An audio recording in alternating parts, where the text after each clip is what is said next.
உலகெங்கும் வாழும் அன்பான தமிழ் உள்ளங்களுக்கு அநேக கோடி வணக்கங்கள். நல்ல நேரம் நிகழ்ச்சியூடாக நல்லதே நினைப்போம், நல்லதே நடக்கும், நலமாயிருப்போம். இன்றைய தினம் 16ஆம் தேதி 11ஆம் மாதம் 2025 ஞாயிற்றுக்கிழமை. விசுவாவசு வருடம் ஐப்பசி மாதம் 30ஆம் நாள். இன்று துவாதசி திதி, அஸ்த நட்சத்திரம், அமிர்த சித்த யோகம். இன்றைய தினம் ராகு காலம் 4:30 மணி முதல் 6 மணி வரை. இன்றைய தினம் யமகண்டம் 12 மணி முதல் 1:30 மணி வரை. இன்றைய தினம் நல்ல நேரம் 9 மணி முதல் 10:30 மணி வரை. இன்றைய தினம் குளிகன் நேரம் 3 மணி முதல் 4:30 மணி வரை.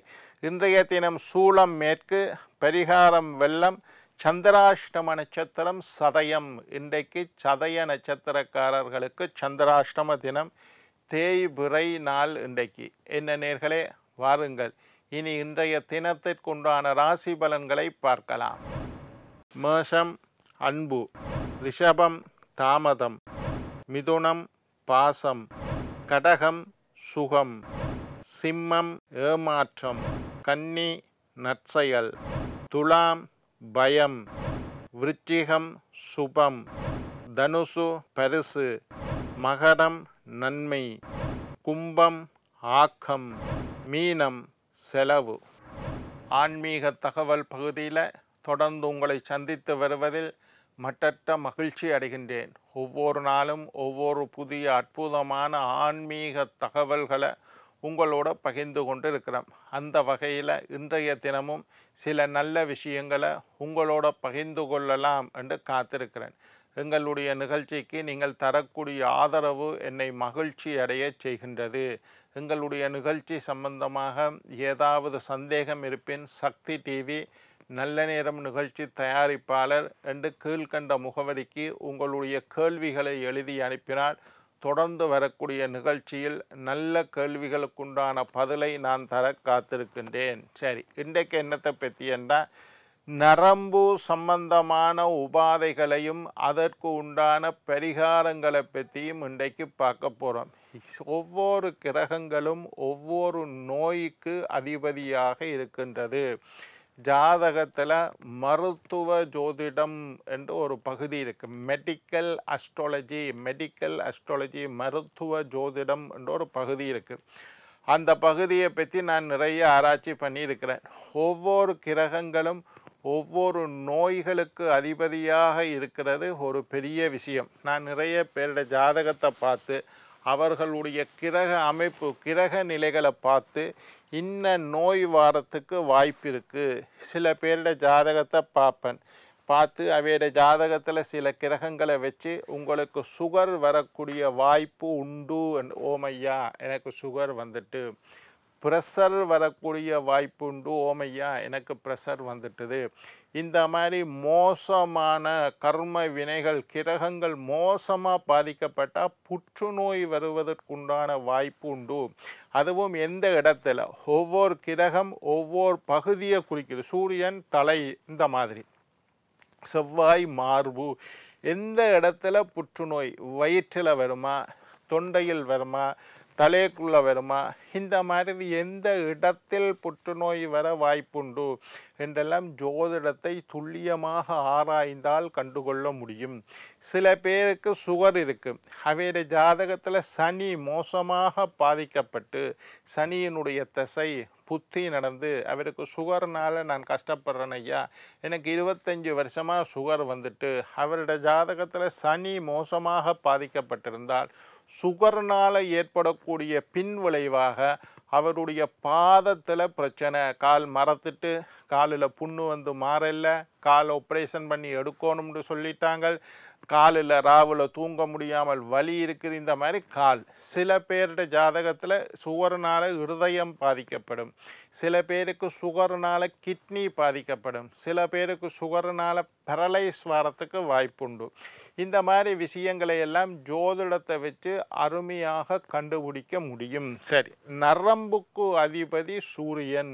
உடம்புல இருக்கக்கூடிய நரம்பு தொகுதிகளுக்கு எல்லாம் சூரியன் தான் அதிபதி.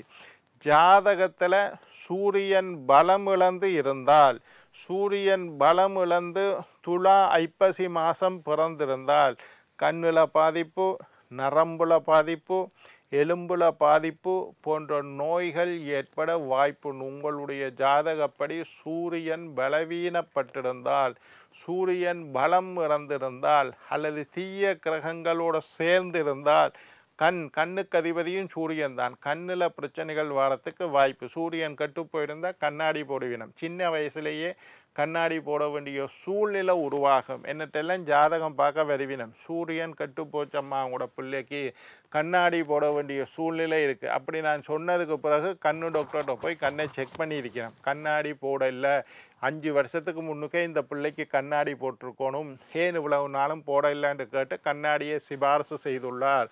அப்போ ஜாதகத்தில் சூரியன் கண்ணுக்கு அதிபதி, நரம்புகளுக்கு அதிபதி, எலும்பு சம்பந்தமான நோய்களுக்கும் சூரியன் அதிபதி. இதெல்லாம் சூரியனை வச்சா கண்டுபிடிக்கலாம். என்ன பரிகாரம்? சூரிய நமஸ்காரம் செய்யுங்கள். நான் ஒரு தனி எபிசோட்டே சூரியனுக்குண்டான 12 மந்திரங்கள், கண்கண்ட தெய்வம் என்று சூரியனை சொல்லியிருக்கிறேன். மற்ற தெய்வங்களை எல்லாம் ஞான கண்ணினால் பார்க்கலாம், இல்லாட்டி கனவுல காணலாம், அல்லது கண்ணை மூடி தெய்வத்தை காணலாம், அல்லது ஞானக்கண் 3வது கண்ணினால் காணலாம். சூரியனை மட்டும்தான் இந்த ஊனக்கண், உடம்புல இருக்கக்கூடிய இந்த கண்ணினாலேயே சூரியனை பார்க்கலாம். அதனால தான் சூரியனை கண்கண்ட தெய்வம். காலையில் எழுந்து 6:30 மணியிலிருந்து 7:30 மணி, 6 to 7 மணி சூரியனை நமஸ்காரம் செய்யுங்கள். சூரியனுக்குண்டான 12 ஸ்டெப் யோகாசனத்தை செய்யுங்கள். சூரியனுக்கு முன்னுக்கு மூச்சு பயிற்சி செய்யுங்கள். கைகள் 2ஐயும் தலைக்கு மேலே தூக்கி சூரியனை வழிபாடு செய்யுங்கள். ஆதித்ய ஹிருதயம், சூரியனுக்குண்டான அற்புதமான வேத மந்திரம் ஆதித்ய ஹிருதயம், அதை சொல்லலாம்.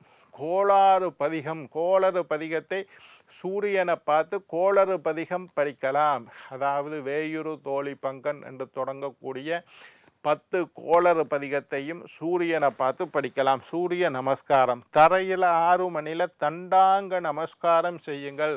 அப்படியே சூரியனை கையெடுத்து கும்பிட்டு சாஷ்டாங்கமாக, ஒரு தடியை போட்டால் இப்படி விழும், அது மாதிரி எல்லா பலத்தையும் இழந்து சூரியனை தண்டாங்க நமஸ்காரம், சாஷ்டாங்கமாக விழுந்து நமஸ்காரம் செய்யுங்கள். பெண்கள் பஞ்சாங்க நமஸ்காரம், 5 அங்கங்கள் பூமியில் படுற மாதிரி செய்கிற நமஸ்காரம் பெண்கள் செய்ய வேண்டிய பஞ்சாங்க நமஸ்காரம். தினசரி அல்லது ஞாயிற்றுக்கிழமையாவது 12 முறை சூரியனை வழிபாடு, சூரியனுக்குண்டான 12 மந்திரங்களை சொல்லியிருக்கிறேன். நான் ஒரு எபிசோடில் சொல்லியிருக்கேன். அதை எழுதி வச்சு சூரியனுக்குண்டான 12 மந்திரங்களை தினசரி 6 to 7 சூரிய வெளிச்சம், உங்களுடைய உடம்புல சூரிய வெளிச்சம் படுற மாதிரி இடத்துல இருந்து இந்த 12 மந்திரங்களை சொல்லுங்கள். கை நிறைய தண்ணி அள்ளி சூரியனுக்கு அர்க்கியம் ஆச்சபன்யம் பாத்தியம் அர்க்கியம் ஆச்சபன்யம் 3 முறை கையில் தண்ணி அள்ளி சூரியனுக்கு விடுங்கோ. சிகப்பு நிற பூக்களை வைத்து சூரியனை வழிபாடு செய்யுங்கோ. சூரிய ஒளி உங்களுடைய உடம்பில் படுற மாதிரி சூரியனுடைய சக்தியை நீங்கள் ஏற்றுக்கொள்வதாக நினைத்து கொள்ளுங்கள். ஞாயிற்றுக்கிழமை கண்டிப்பாக செய்யுங்கோ. தினசரி செய்ய முடியாதவர்கள், நான் காலையில் வெள்ளம் எழும்பி வேலைக்கு போகணும் ஐயா, வலிக்கிறோனும், சூரியனை கும்பிட்டு கொண்டு இருந்தால் சரி வராதுண்டா, சூரியனுக்குண்டான நாள் ஞாயிற்றுக்கிழமை. ஆக குறைந்தது வாரத்துக்கு ஒரு முறை ஞாயிற்றுக்கிழமையாவது சூரியனை செய்யுங்கள்.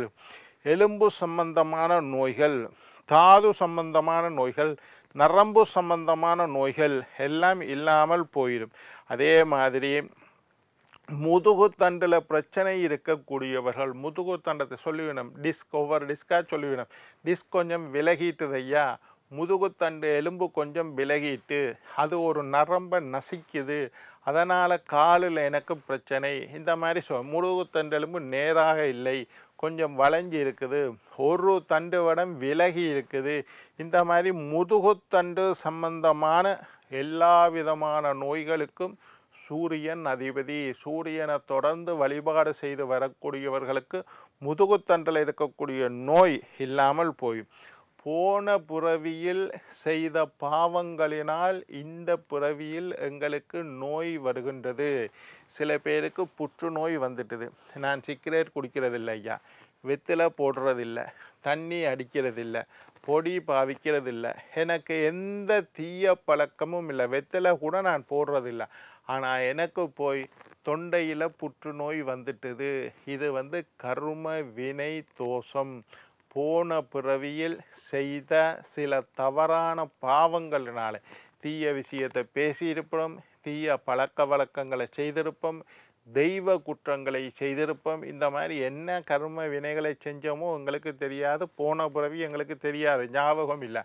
ஆனால் பாவங்கள் மட்டும் உங்களுக்கு ஞாபகம் இருக்கோ இல்லையோ, போன பிறவியில் செய்த பாவங்கள் உங்களை தொடரும்.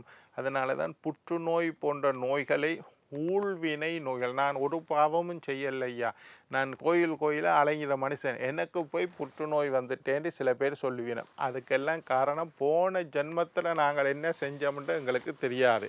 அதற்குண்டான வினைகளை அனுபவித்து கழிக்க வேண்டிய பிறவி இது. அதனால தான் இந்த பிறவியில் பாவம் செய்யாமல் இருந்தால் தவறான விஷயங்களை பேசக்கூடாது, தீய விஷயங்களை பேசக்கூடாது, காரணம் இல்லாமல் சண்டைக்கு போகக்கூடாது. இதெல்லாம் தொண்டையோடு சம்மந்தப்பட்டது, வாய் நாக்கோடு சம்மந்தப்பட்ட விஷயங்கள். தீய சொற்களை பேசுவது, மற்றவர்களுக்கு கோல் மூட்டி விடுவது, ஒருத்தருடைய மரணத்துக்கு எங்களுடைய பேச்சு காரணமாக இருப்பது, எங்களுடைய பேச்சினால் இன்னொருத்தருக்குள்ள பிரிவு வாரது, இந்த மாதிரி எல்லாம் நடந்தால் அடுத்த பிறவியில் தொண்டையில் கேன்சர் வர வாய்ப்பு இருக்குது. அதை பாருங்கோ. 50 பழமுள்ள வாழைக்குலையை தானம் செய்யுங்கள். சனிக்கிழமையில் 50 பழமுள்ள வாழைக்குலையை தானம் செய்தால் சூரியனுடைய அனுக்கிரகம் உங்களுக்கு கிடைக்கும். என்ன நேயர்களே, நாளை மற்றொரு நிகழ்ச்சியில் உங்களை சந்திக்கும் வரை உங்களிடம் விடைபெறுவது உங்கள் ஜோதிட சித்தர் டாக்டர் ராஜராஜ குருக்கள்.